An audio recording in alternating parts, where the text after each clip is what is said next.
Let's stand. What's the story?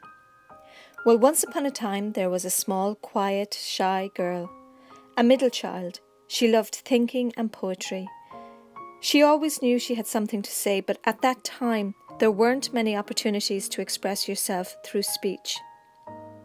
Children were seen and not heard, and so she began to express herself through poetry. In primary school she recited poems, and in secondary school she fell, sort of accidentally, into debating. She began to enjoy it. But there was something else holding her back, a phobia, a deep, threatening phobia, erythrophobia, a pathological fear of blushing. She blushed when her name was called. She blushed at the thought of standing in front of a group, and the more she thought about blushing, the more she blushed. She was on fire, literally. Although this made the prospect of speaking in public more difficult, she quickly became friends with Max Factor. Thank goodness for makeup. This helped enormously.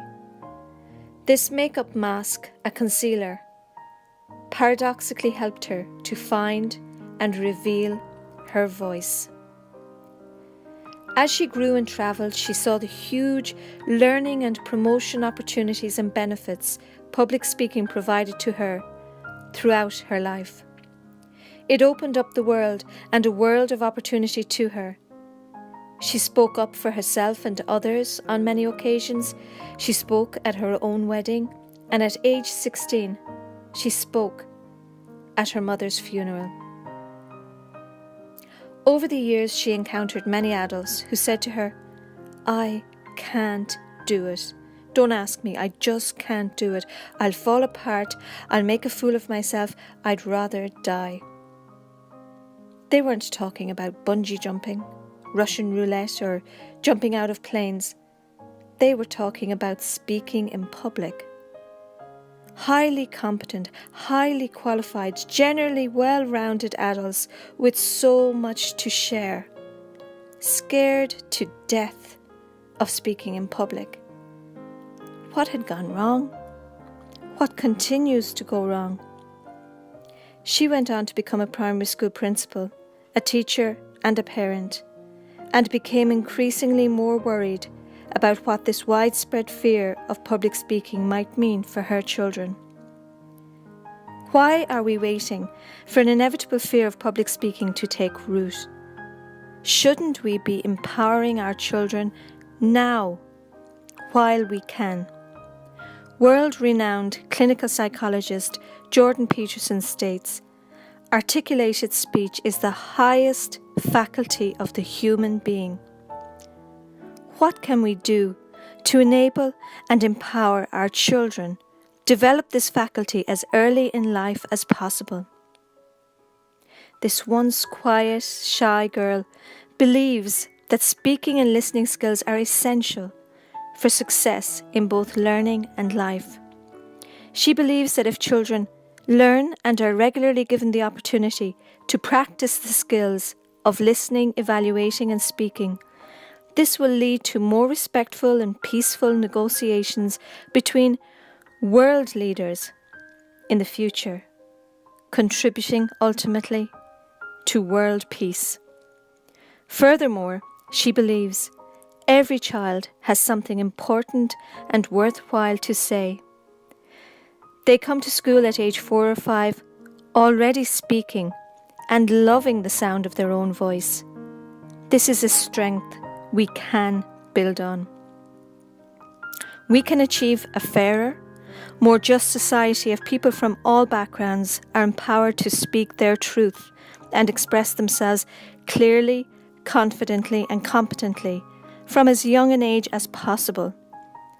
This would lead to more empowered and responsible participation in democracies. It is reported that there is a crisis of freedom of speech in many third-level institutions across the world.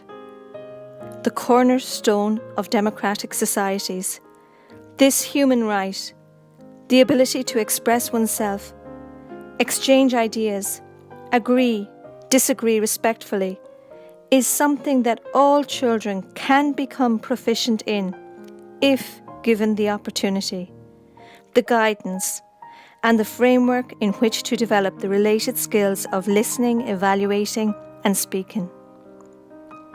Stephen Hawking famously stated, "Mankind's greatest achievements have come about by talking, and its greatest failures by not talking."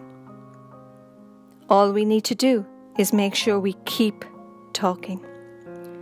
Public speaking skill is empowering and transformative, a skill set that can transfer to students' lives beyond school. It prepares them for a variety of different real-world contexts. What's more, it is a skill that is developed through practice, a skill that anybody and everybody can learn if given the opportunity.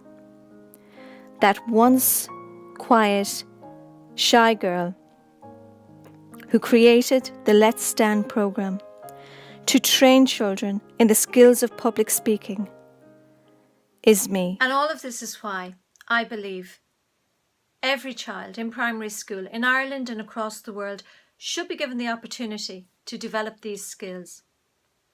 If we truly want to hear children's voices, then we need to give them the opportunity to develop them. We've been using the Let's Stand program in our school for the last 4 years or so, and it gives me great joy to witness the untapped potential of children emerge, listening to them articulate ideas and thoughts that I didn't know they had, while at the same time collaborating with and empathetically listening to their peers as they do the same, and watching them begin to take the lead in their own lives. Training our children in the skills of public speaking is a small thing that we can do today that will have a huge impact on tomorrow. In conclusion, I told you about Minecraft, why I like it, and how to play it. Thank you for listening. Alright. Express yourself. Express yourself.